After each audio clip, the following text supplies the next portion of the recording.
जाते। फ्रेंड्स, मैं नायरा स्वागत करती हूँ आप सबका आपके अपने YouTube channel Naira study hub पर। फ्रेंड्स, आज के वीडियो लेक्चर में हम बात करने वाले हैं जो आपका 2017 का पेपर हो जाता है उसको सॉल्व करने की बात करेंगे। यानी उसको सॉल्व करेंगे, सिर्फ बात ही नहीं करेंगे, उसको सॉल्व करेंगे। और आपको इसकी जानकारी जरूरी है कि जो 2017 में 2 बार पेपर हुए थे, पहला हुआ था फर्स्ट पेपर, उसके बाद सेकंड। तो हम लोग सेकंड पेपर आज सॉल्व करेंगे और उसके बाद फर्स्ट भी पेपर जरूर सॉल्व करेंगे। क्यों? क्योंकि जितने पेपर आप सॉल्व करेंगे उतनी ही ज्यादा आपको सहूलियत मिलेगी, यानी उतना ही ज्यादा आपको बेनिफिट मिलेगा। जितने ज्यादा पेपर आप सॉल्व करेंगे उतनी ही अच्छी तैयारी हो पाएगी, है ना, उतनी ही अच्छी तैयारी आपकी हो जाएगी। इसलिए आज हम लोग सेकंड पेपर सॉल्व करते हैं 2017 का, फिर हम लोग 2017 का फर्स्ट पेपर भी सॉल्व करेंगे। तो फ्रेंड्स, बताना चाहेंगे कि जो ये पेपर हो जाता है बहुत ज्यादा आप लोगों के लिए इम्पोर्टेंट हो जाता है। क्यों? क्योंकि पेपर आपका 50% चीजें तो आपको इसी से मिल जाती हैं और उसके बाद 50% आपको और भी चीजें जैसे नोट्स हो जाते हैं, सीरीज हो जाती है, सभी चीजें पढ़कर आपको उसको सॉल्व करना रहता है। यानी मान लीजिए आपको कितना बेनिफिट मिलने वाला है। तो फ्रेंड्स, वीडियो में लास्ट तक बने रहिएगा, वीडियो को बिल्कुल भी स्किप ना कीजिएगा क्योंकि हर एक चीज इंपॉर्टेंट हो जाती है। और आपको सीरीज देखनी है तो सीरीज के लिए आपको प्लेलिस्ट में जाना रहेगा। प्लेलिस्ट बन चुकी है, वहां पर आप लोगों को सीरियल वाइज चीजें मिल जाएंगी और हर सब्जेक्ट की चीजें मिल जाएंगी। आपका मैथ सब्जेक्ट हो या उर्दू सब्जेक्ट हो या हिंदी सब्जेक्ट हो या सोशल साइंस, मतलब कोई सा भी सब्जेक्ट हो, आपको सभी सब्जेक्ट की प्लेलिस्ट मिलेगी। तो फ्रेंड्स, चलते हैं आज का जो 2017 का पेपर हो जाता है उसको सॉल्व करते हैं। चलिए स्टार्ट करते हैं। आज जो आपका 2017 का पेपर है इसको सॉल्व करेंगे। इसमें सबसे पहले बहुविकल्पीय टाइप क्वेश्चंस देखेंगे, उसके बाद अति लघुत्तरीय टाइप क्वेश्चंस देखेंगे और उसके बाद लघुत्तरीय टाइप क्वेश्चंस को देखेंगे। तो ये 2017 में देखिए 2 बार पेपर हुए, तो इसलिए ये आपका सेकेंड पेपर हो जाता है। फर्स्ट भी सॉल्व करेंगे। तो फ्रेंड्स, अगर अभी तक आप लोगों ने चैनल को सब्सक्राइब नहीं किया है तो प्लीज़ सब्सक्राइब ज़रूर कर लीजिएगा और बेल आइकन को भी ज़रूर प्रेस कर लीजिएगा क्योंकि हर एक चीज़ आप लोगों के लिए इम्पोर्टेंट हो जाती है और इम्पोर्टेंट चीज़ों की नोटिफिकेशन पहुंचना बहुत ही ज़रूरी हो जाता है। तो क्वेश्चन आपका हो जाता है, प्राथमिक स्तर पर बच्चों में भाषा का विकास किया जाना चाहिए तो वर्णमाला के द्वारा, लेखन के द्वारा, वार्तालाप के द्वारा या सुलेख के द्वारा। तो देखिए यहाँ पे प्राथमिक स्तर के बच्चों की बात की जा रही है। तो अगर आप बात करें, देखिए पेडागोजिकल क्वेश्चन की अगर बात करें तो जो सबसे देखिए सारे ऑप्शन राइट होते हैं, लेकिन क्या होता है जो सबसे ज़्यादा सही होता है उसको माना जाता है। तो उस अकॉर्डिंग तो आपका वार्तालाप के द्वारा हो जाता है क्योंकि छोटे बच्चे हैं, आप उनसे बात करेंगे, वो अपनी बात को रखेंगे तो आप भाषा का क्या होगा, विकास होगा। लेकिन सीरीज़ के अकॉर्डिंग और ज़्यादातर वर्णमाला के द्वारा माना गया है, लेकिन हमारे अकॉर्डिंग तो वार्तालाप के द्वारा ही होना चाहिए।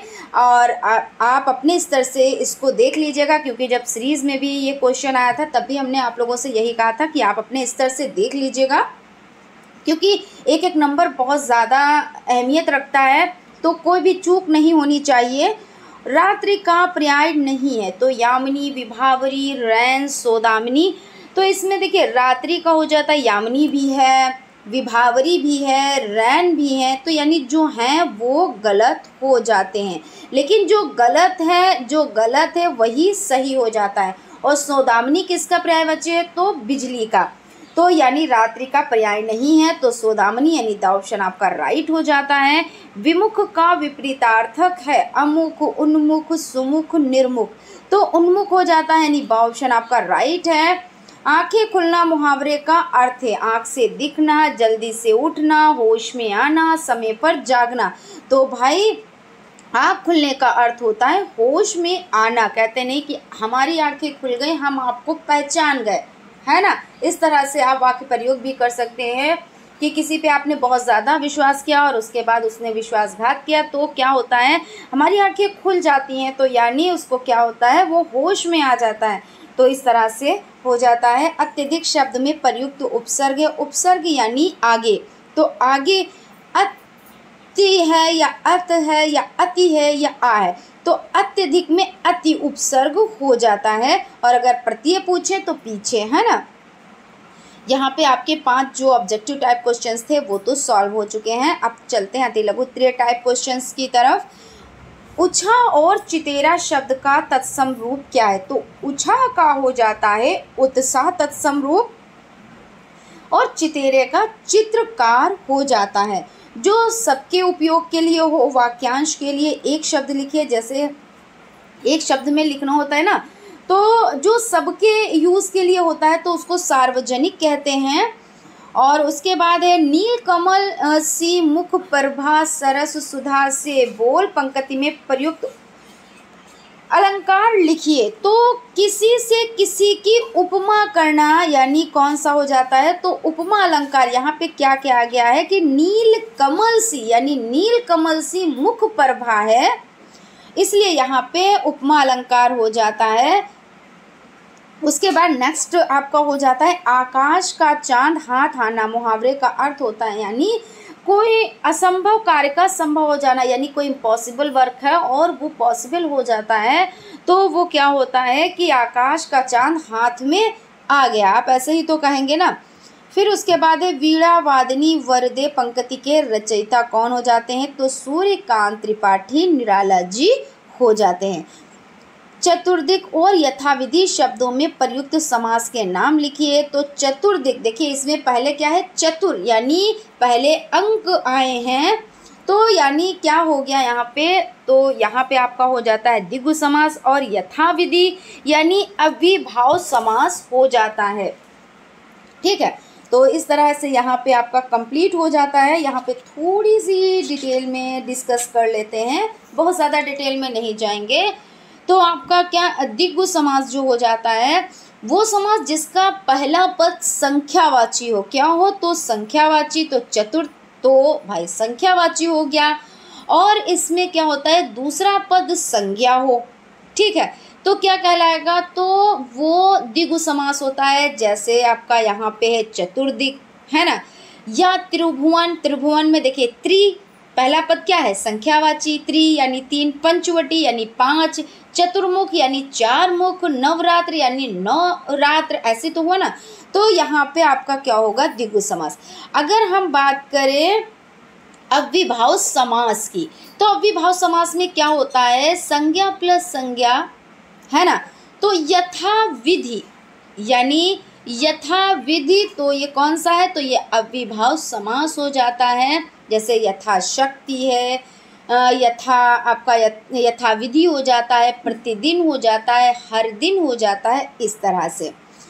अब यहाँ पे आप लोगों के आप देख सकते हैं आपके बहुविकल्पीय टाइप क्वेश्चंस और अति लघु उत्तरीय टाइप क्वेश्चंस कंटिन्यू कर चुके हैं। अब हम लोग लघु उत्तरीय टाइप क्वेश्चंस को कंप्लीट करेंगे। तो यहाँ पे देख लेते हैं भाषा शिक्षण में, यहाँ पे क्वेश्चन है, देखिए भाषा शिक्षण में सस्वर का क्या महत्व है?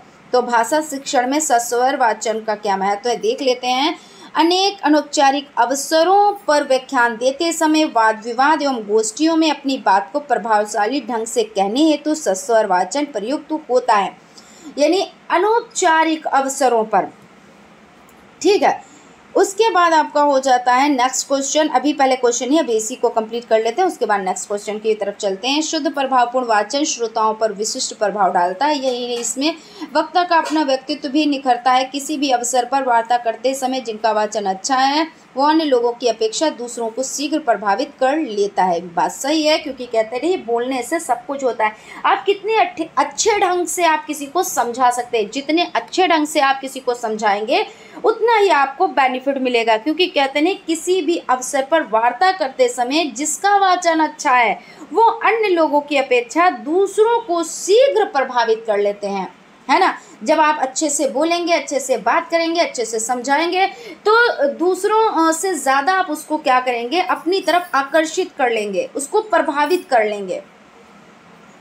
उसके बाद आपका नेक्स्ट क्वेश्चन हो जाता है वर्तनी संबंधी अशुद्धियों के क्या कारण है, संक्षेप में लिखिए। तो वर्तनी संबंधी अशुद्धियों के कारण हो जाते हैं, हिंदी भाषा के अंतर्गत वर्तनी संबंधी अशुद्धियों के विभिन्न कारक होते हैं, यानी कारण होते हैं। इन सभी त्रुटियों का वर्गीकरण निम्न प्रकार कर सकते हैं। लिखते समय मनोस्थिति के सामान्य न होने से भी अशुद्धियाँ होती हैं, और अधिक समय तक कार्य करना तथा थकावट होने पे भी अशुद्धियाँ होती हैं, क्योंकि अशुद्धियों का ये भी बहुत बड़ा कारण हो जाता है। जब आप बहुत ज़्यादा वर्क करते हैं, बहुत ज़्यादा आप वर्क करते हैं तो आप थक जाते हैं, और जब थक जाते हैं तो क्या होता है, उसमें अशुद्धियाँ होनी स्वाभाविक हो जाती हैं। शब्दों अथवा लेखन अभ्यास के अभाव के कारण भी अशुद्धियाँ होती हैं, यानी जब आपके अभ्यास में कमी होगी या अभाव होगा तब भी आप में अशुद्धियाँ रह जाएंगी। कहते नहीं, जितना ज़्यादा आप अभ्यास करेंगे उतने ज़्यादा आप विद्वान बनेंगे, है ना। क्योंकि कहते नहीं, एक ही क्वेश्चन को आप पढ़ें, अगर 2 से 3 बार पढ़ें, कुछ चीज़ें आपके माइंड में और ज़्यादा फंसती हैं, और ज़्यादा फंसती हैं, ऐसे तो होता है ना। पुस्तकों के मुद्रण की अशुद्धियाँ भी प्रभावित करती हैं। अध्यापक भी श्यामपट्ट पर अशुद्ध लिख देते हैं। पुस्तकों में क्या होता है, प्रिंट मिस प्रिंट होता है ना। ज़्यादातर हम आपसे बताते हैं कि देखिए यहाँ पे मिस प्रिंट हो गया, यहाँ पे ये नहीं होना चाहिए था, इस तरह से ऐसा। तो पुस्तकों में मिस प्रिंट है, अगर आप उसकी जांच पड़ताल नहीं करेंगे, अच्छे से उसको देखेंगे नहीं, चेक नहीं करेंगे, तो आप भी भाई ज्यों का त्यों अगर उतार देंगे तो आपसे भी त्रुटि हो सकती है, यानी अध्यापक से भी त्रुटि हो सकती है।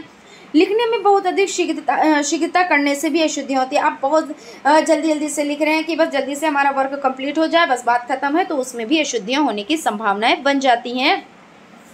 व्याकरण के रूपों का ज्ञान ना होना, अब व्याकरण के जब रूपों का ज्ञान ही नहीं है तो उसमें भी तो अशुद्धियाँ होने की संभावनाएं हो जाती है ना। कुछ हिंदी शब्दों में वर्तनीय सर्वमान एक रूपता का ना होना, और जैसे क्या कहते हैं, बा को बहुत लोग बा लिख देते हैं, खा लिखते हैं तो उसको सही ढंग से नहीं बनाते हैं। कैसे लिख देते हैं, लिखना चाहिए इस तरह से लिख देते हैं, रा और वा, ये खा, इस तरह से भी लिखते हैं बहुत लोग। तो इसमें भी अशुद्धियाँ जब पढ़ा जाता है तो उसको होता है कुछ और उसका अर्थ, और पढ़ते हैं कुछ और। फिर उसके बाद है क्षेत्रीय भाषा के प्रभाव के कारण अशुद्धियाँ होती हैं। बिल्कुल, क्योंकि आप शा को सा पढ़ते हैं, कहीं कहीं क्षेत्रीय भाषा में क्या होता है, शा को सा भी पढ़ा जाता है, और बहुत से ऐसे जो शब्द हो जाते हैं उनको हम कुछ और पढ़ते हैं। थोड़ी दूरी पे आप जाएं तो वहाँ पे कुछ और बोला जाता है, पढ़ते वही हैं जो अक्षर हैं, लेकिन उनमें कुछ ना कुछ चेंजेस होते हैं बोलने में, है ना। क्योंकि लेकिन अपनी जो देवनागरी लिपि है वो तो जैसे लिखा जाता है वैसे ही पढ़ा जाता है, लेकिन अशुद्धियों के कारण हम आपको बता रहे हैं। अक्षरों, शब्दों, मात्राओं तथा अनुस्वार का उचित ज्ञान ना होना। अब आपको अक्षरों का ज्ञान ही नहीं है कायदे से, कि आप वा को बा बना रहे हो, बा को वा बना रहे हो, भा को माँ बना रहे हो। बहुत लोग क्या करते हैं, इस तरह से जब भा बनता है तो इस तरह से बना देते हैं, इस तरह से, उस पर इस तरह से, तो भा और माँ में कोई फ़र्क ही नहीं लगता है, और बा और वा में कोई फ़र्क ही नहीं, क्योंकि पेट नहीं चीरते, और यानी उसको वाही बना दिया। अभी जो बताया कि खा और का वाली बात, वो भी दिक्कत आती है। तो यानी शब्दों, अक्षरों, मात्राओं का जब ज्ञान नहीं होता है तो क्या है, एक ही मात्रा आपने कही तो उनने लगा दी आय की मात्रा, उनको ज्ञान ही नहीं है। ओ की मात्रा अगर बोली गई है तो लगा दी आओ की मात्रा। तो इस तरह से ये ज़रूरी नहीं कि एक ही है तो आय की ही लिखी जाए, मतलब कोई भी अशुद्धि हो सकती है। तो इस तरह से हो जाता है। और अनुस्वार का उचित ज्ञान ना होना, अब अनुस्वार अनुनासिक का उचित ज्ञान नहीं है तो कहाँ पे चंद्र बिंदु लगाना है, कहाँ पे आपको एक बिंदु लगाना है, यानी अंक की बिंदी लगाना है। तो इसमें भी क्या होता है, जब इनका ज्ञान नहीं होता है तो इसमें भी अशुद्धियाँ हो जाती है। उसके बाद नेक्स्ट क्वेश्चन आपका हो जाता है, बच्चों में कहानी लेखन के प्रति कल्पना व चिंतन का कौशल किस प्रकार विकसित किया जा सकता है, सोदाहरण स्पष्ट कीजिए। तो इसमें हो जाता है, कहानी कहलवाने से बच्चे की झिझक दूर होती है, उसमें कल्पना व चिंतन शक्ति का विकास होता है। बच्चों से कहानी 2 तरह से कहलवाई जा सकती है। कहानी के संबंधित कुछ चित्र बच्चों के सम्मुख क्रमबद्ध रूप से प्रस्तुत किए जाएं और चित्रों को देखकर बच्चे कहानी पढ़ें। दूसरे बच्चे कहानी की पुस्तकों को पढ़ें अथवा दूसरों से सुने, पुनः अपने शब्दों में कहानी लिखें। उपयुक्त दोनों प्रकार से बच्चों में कहानी लेखन के प्रति कल्पना और चिंतन कौशल विकसित किया जा सकता है। बिल्कुल सही बात है। और बच्चों को कहानी के माध्यम से सिखाना भी चाहिए। बच्चे क्या करते हैं, इसमें बोरिंग नहीं फील करते हैं और अच्छे से चीज़ों को सीख भी जाते हैं। आपको क्या, आप तो कहानी सुना रहे हो, बच्चे तो समझ रहे हैं हमको तो मैम कहानी सुना रही है, सर कहानी सुना रहे हैं, लेकिन क्या होता है, उनको ज्ञान दिया जा रहा होता है ना। तो उनको मज़ा भी आ रहा होता है और उनको शिक्षा भी मिल रही होती है। उसके बाद क्वेश्चन है, कारक किसे कहते हैं। अपादान कारक को सोदाहरण संक्षेप में लिखिए। तो कारक क्रियान्वयन कारकर्तम, अर्थात क्रिया से सीधा संबंध रखने वाले शब्द कारक कहलाते हैं। इनकी संख्या 6 मानी गई है। संबंध एवं संबोधन को कारक नहीं कहा जाता है। अपादान कारक संज्ञा के जिस रूप से पृथक होने का भाव प्रकट हो उसे अपादान कारक कहते हैं। जैसे वृक्ष से पत्ता गिरता है, यानी वृक्षात पत्राणि पतन्ति, यानी वृक्षों से पत्ते गिर रहे हैं, तो ये अपादान है, यानी अलग हो रहा है, एक चीज़ दूसरे चीज़ से अलग हो रही है, तो यहाँ पे क्या होगा कि अपादान कारक होगा। उसके बाद नेक्स्ट क्वेश्चन है, प्रश्न वाक्य में प्रश्न सूचक और विस्मय सूचक चिन्ह कब प्रयोग किए जाते हैं, उदाहरण स्पष्ट कीजिए। तो इसमें हो जाता है प्रश्नवाचक चिन्ह। ये चिन्ह किस तरह का होता है, तो इस तरह से होता है। ये कब लगाया जाता है, तो जब हम कोई क्वेश्चन कर रहे होते हैं उसके लास्ट में, क्वेश्चन कर चुके होते हैं उसके लास्ट में इस चिन्ह का यूज़ किया जाता है। इसको क्या कहते हैं, तो प्रश्नवाचक चिन्ह कहते हैं, यानी क्वेश्चन मार्क, है ना। तो ये देखिए यहाँ पे समझ लेते हैं। उक्त चिन्ह प्रश्नवाचक वाक्य के अंत में लगाया जाता है। जैसे क्या सरकार महंगाई को रोकने में सफल हो सकेगी, क्या भ्रष्टाचार उन्मूलन हेतु देश में कौन आगे आएगा, या क्या तुम विद्यालय गए थे, या तुमने खाना खाया था, या मतलब कोई भी ऐसा क्वेश्चन मार्क वाला, है ना, क्वेश्चन आपने किया तो आपने इस चिन्ह का प्रयोग किया। विस्मयादिबोधक चिन्ह इस तरह से होता है, एक लाइन और एक बिंदु। इसमें क्या होता है, जैसे आपको हर्ष, शोक, उत्साह, अरे वाह क्या बात है, ऐसे आपने कहा, तो यानी इस चिन्ह का आप यूज़ करेंगे। अरे ऐसा नहीं होना चाहिए था, बहुत अफसोस की बात है, तो इसमें इस चिन्ह का यूज़ करते हैं। ये चिन्ह उस वाक्य के अंत में लगाया जाता है जिस वाक्य में विस्मय के भाव होते हैं। जैसे भारत की क्रिकेट टीम इंग्लैंड की टीम के मुकाबले श्रृंखला में हार गई, ऐसी आशा नहीं थी, तो आपने यहाँ पे देखिए ये चिन्ह लगाया। उसके बाद पूर्ण विराम तो लगता ही है, क्योंकि जब आपको आपने वाक्य को कंप्लीट कर लिया उसके बाद पूर्ण विराम का यूज़ होता है। प्रत्यय उपसर्ग में अंतर स्पष्ट करते हुए उदाहरण सही लिखिए। तो हमने आपको बताया था कि प्रत्यय यानी पीछे और उपसर्ग यानी आगे, ये चीज़ आप ध्यान रखेंगे, आपका कभी भी क्वेश्चन इस तरह का गलत ही नहीं होगा। तो उपसर्ग और प्रत्यय में क्या अंतर है, उपसर्ग को मूल शब्द से पूर्व जोड़ा जाता है, यानी उपसर्ग क्या होता है, आगे, है ना, जो शब्द दिया गया है उससे पहले जोड़ा जाता है। जैसे मूल शब्द लक्षण, इसमें अभी उपसर्ग जोड़ने पर अभी लक्षण हो जाता है ना। और प्रत्यय वे शब्दांश जो किसी शब्द के अंत में लगाए जाते हैं। जैसे मित्रता में ता तथा पहलवान में वान, मित्र प्लस ता मित्रता, पहल प्लस वान तो पहलवान। ये इस तरह से हो गया आपका। कहानी शिक्षण की उपयोगिता पर संक्षिप्त टिप्पणी लिखिए या प्रकाश डालिए, इस तरह का क्वेश्चन। या आरंभिक स्तर पर बच्चों में पठन क्षमता कैसे विकसित की जा सकती है, उदाहरण स्पष्ट कीजिए। तो आपका ये क्वेश्चन आया हुआ था, आपका इस तरह से आया या इस तरह से आया, लिखना तो आपको एक ही तरह से रहेगा। यानी प्रारंभिक स्तर पर बच्चों में पठन क्षमता को विकसित करने हेतु निम्नलिखित विधियाँ प्रयोग की जा सकती हैं। फ्रेंड्स, आप लोग लाइक और सब्सक्राइब ज़रूर करते रहिए। देखो और कहो विधि, ये विधि कौन सी हो जाती है, इस विधि में सबसे पहले अथवा संबंधित वस्तु का चित्र दिखाकर शब्द का ज्ञान दिया जाता है। चित्र में नीचे वस्तु का नाम लिखा होता है तथा चित्र का ज्ञान होने से बालक सरलता से समझ लेता है। यह पद्धति अत्यधिक आधुनिक तथा वैज्ञानिक है, क्योंकि इसमें सरल से कठिन की ओर जाते हैं। क्योंकि भाई कोई चीज़ आप बच्चे को सिखा रहे हैं तो ऐसा तो है नहीं, पहले आप कठिन सिखा देंगे उसके बाद सरल सिखाएंगे, तो ये विधि अच्छी होती है। यानी पहले सरल सिखाया जाता है उसके बाद कठिन सिखाया जाता है, और वर्ण पहचान होने से वाचन शिक्षण अत्यंत सरल हो जाता है। बिल्कुल सही बात है। अक्षर बोध विधि, अक्षर बोध विधि के अंतर्गत बच्चों को क्रमानुसार वर्णों का परिचय दिया जाता है। पहले उसको स्वरों का उच्चारण करना सिखाया जाता है, तत्पश्चात व्यंजनों का। जब बच्चे वर्णों को पहचान जाते हैं तब उन्हें मात्रा शब्द पढ़ना भी सिखाया जाता है। इस विधि के अंतर्गत वर्णों का ज्ञान करते समय शब्दों के चित्र भी दिखाए जाते हैं, यथा आ से अनार, ई से इमली, का से कमल, खा से खरगोश, गा से गमला।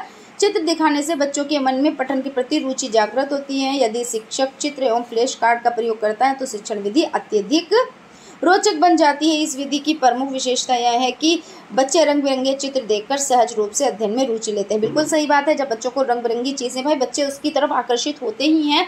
और आपने क्या किया, का से कबूतर आपने पढ़ाना स्टार्ट किया तो उसको कबूतर का चित्र आपने दिखा दिया, तो उसके जो माइंड में ना एक चीज़ छप जाती है, उसका चित्र छप जाता है कि मैम ने हमें का से कबूतर बताया था, गा से गमला बताया था, है ना, खा से खरगोश का चित्र आपने दिखाया तो खा से खरगोश वो सीख गया। मतलब उसको क्या, उस चीज़ का ज्ञान भी हो गया कि इस तरह से खरगोश होता है, ये ऐसे गमला होता है, ज्ञान भी हो गया, वो वाला भी ज्ञान हो गया, प्लस उसने पढ़ना भी सीख लिया।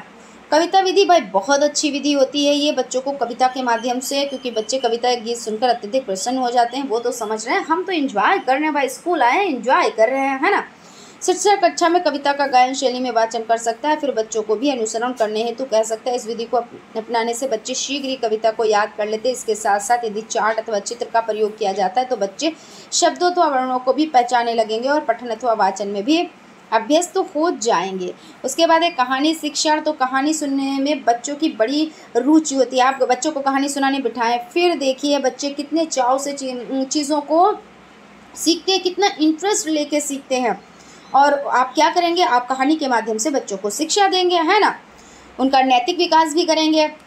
तो इसमें हो जाता है। अतः शिक्षक को इस विधि को अपनाते हुए चार्ट या चित्रों के द्वारा छोटे छोटे वाक्यों में बच्चों को कहानी सुनानी चाहिए। इसके साथ साथ चित्र के नीचे लिखे हुए वाक्यों को पहले शिक्षक स्वयं पढ़ेगा, बाद में बच्चे उसका अनुकरण करेंगे। इस विधि में बच्चे वर्णों के शब्दों को पहचानने लगेंगे। इससे पठन विधि अत्यधिक रोचक हो जाएगी तथा बच्चे सहज एवं स्वाभाविक रूप से पढ़ना सीख जाएंगे और धीरे धीरे वे स्वयं भी वाचन करने के अभ्यस्त हो जाएंगे। तो यहाँ पे आपका 2017 का जो सेकेंड बार पेपर हुआ वो सॉल्व हो चुका है। आई होप आप लोगों को सेशन अच्छा लगा होगा, और अगर सेशन अच्छा लगा है तो लाइक ज़रूर कीजिएगा। और अगर अभी तक आप लोगों ने चैनल को सब्सक्राइब नहीं किया तो प्लीज़ सब्सक्राइब भी ज़रूर कर लीजिएगा, क्योंकि हर एक चीज़ आप लोगों के लिए इम्पोर्टेंट है, और इम्पोर्टेंट चीज़ों के लिए तो सब्सक्राइब नहीं करेंगे तो नोटिफिकेशन आपके पास कैसे पहुँचेगा, है ना। तो फ्रेंड्स मिलते हैं नेक्स्ट क्लास में कोई और पेपर को लेकर, उसको सॉल्व करेंगे। हिंदी का भी पेपर सॉल्व करेंगे और भी जितने सब्जेक्ट हैं उनको भी सॉल्व करते रहेंगे साथ में। Thank you.